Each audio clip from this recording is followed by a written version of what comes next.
Rich people are greedy. I don't know if you've ever heard that saying. Yeah, I've heard that before. Rich people are greedy. Or people like to use money is the root of all evil. There could be some truth to it. I've met some rich, greedy people. Very greedy, rich people. But at the same time, too, I've also met greedy, poor people.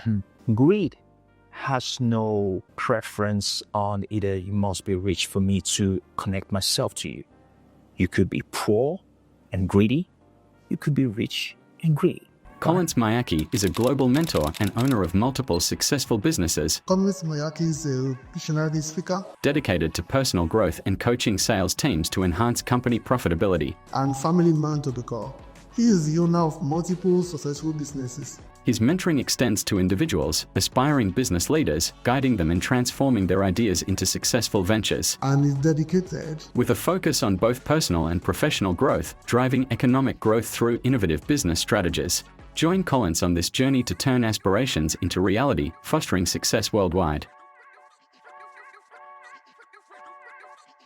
The way people got to start looking at this is you want the ability to be able to pour onto others. How cool would it be?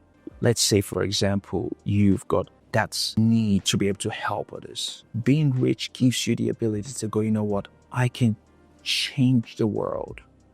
I can go to a less privileged country and pour into them. I could go build a well in that village and provide clean water.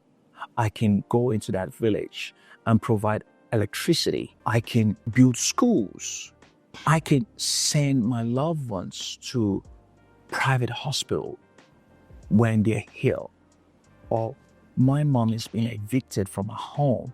I can afford to be able to buy her a place or rent out a new accommodation for her. Being financially stable, being financially wealthy gives you the ability to truly help others if you truly have that in you.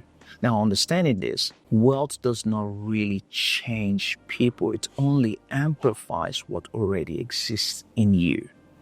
So if you're naturally a greedy person and you become wealthy, you're just going to be a bigger greedy person. Just want more and more and more. But wealth doesn't really change you. It just only amplifies what's already in you. So understanding that, it's quite important for us to be able to understand the disparity between that.